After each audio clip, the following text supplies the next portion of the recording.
back on the show, time for ASEAN interview. And once again this week we have an interesting interview to share with you. กลับเข้าสู่รายการ ASEAN Challenge ค่ะในช่วงนี้ ASEAN Interview มีประเด็นน่าสนใจเช่นเคยค่ะไปชมกันเลยค่ะ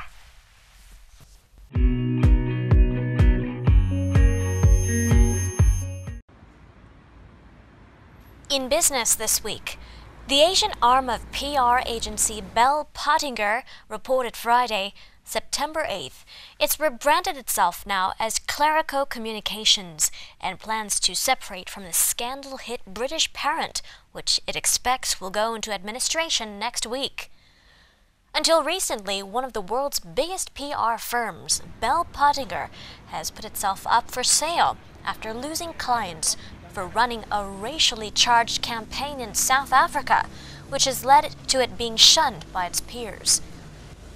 As a result, the firm's second biggest shareholder, Chime, has written off its 25% stake, and its chief executive and biggest investor have quit.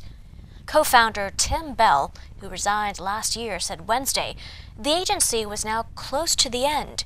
Bell Pottinger in London said on Friday only that the firm was looking at all options.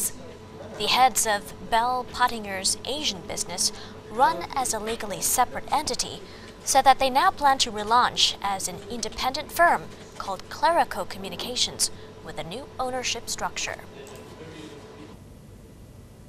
I think the speed of the move is certainly something to cause some consternation, but clearly when you look at the legacy issue that is really or has been afflicting the company in relation to their activities in South Africa, it's unsurprising that clients have been moving away because there is a degree of toxicity in relation to the company name now, and I think that is almost sounding the death knell for the business. One suspects that there may well be something that will arise and there will be a little bit of a sort of a phoenix arising from the ashes from certain individuals, but clearly as a company as it stands, it seems heading inexorably towards administration in the next few days or weeks.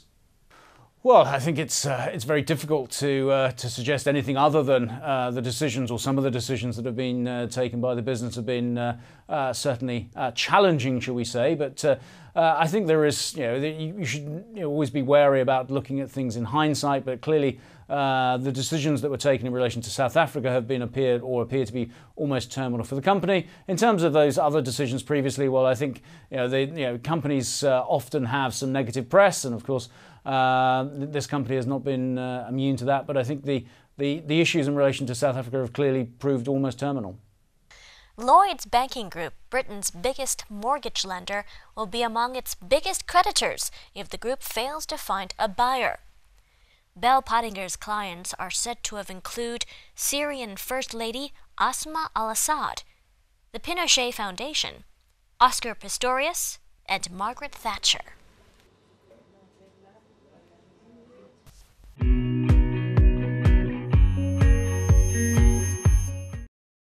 And that was the ASEAN interview for this week. Wraps up our show as well, and we'll see you next week. สวัสดีค่ะ